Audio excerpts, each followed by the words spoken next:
बहुत समय पहले की बात है। एक घने जंगल में एक शेर, एक बकरी और एक लोमड़ी रहते थे। शेर जंगल का राजा था। बकरी सीधी सादी और भोली थी, जबकि लोमड़ी बहुत चालाक और धूर्त थी।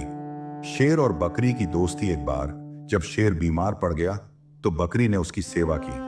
वह हर दिन शेर के लिए ताजे पत्ते और पानी लेकर आती, जिससे शेर जल्द ही ठीक हो गया। शेर को बकरी की ईमानदारी और दयालुता पसंद आई और वे दोनों अच्छे दोस्त बन गए। लोमड़ी की जलन जब लोमड़ी ने देखा कि बकरी शेर की प्रिय बन गई है तो उसे जलन होने लगी। उसने सोचा, अगर बकरी शेर की दोस्त बनी रही तो मुझे कभी राजा के करीब जाने का मौका नहीं मिलेगा। मुझे इसे हटाने के लिए कोई चाल चलनी होगी। लोमड़ी की चालाकी एक दिन जब शेर भोजन की तलाश में गया था, लोमड़ी बकरी के पास आई और मीठी आवाज में बोली, बहन, तुम कितनी भोली हो।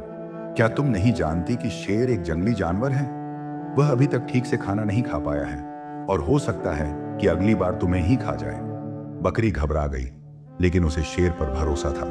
उसने कहा, शेर मेरा सच्चा दोस्त है, वो मुझे नुकसान नहीं पहुंचाएगा। लोमड़ी ने हंसते हुए कहा, अगर ऐसा है तो तुम खुद जाकर उससे पूछो कि वह तुम्हें अपना दोस्त मानता है या शिकार। सच्चाई का पता चलता है।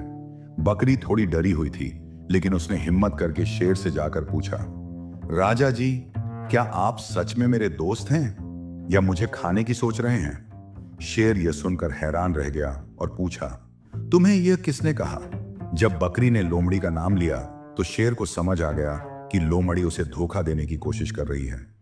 उसने गुस्से में लोमड़ी को अपने पास बुलाया और गरजते हुए कहा, तुम दूसरों की दोस्ती में दरार डालने की कोशिश कर रही हो, यह जंगल में स्वीकार्य नहीं है। शेर ने लोमड़ी को जंगल से भगा दिया और बकरी को भरोसा दिलाया कि वह हमेशा उसकी रक्षा करेगा।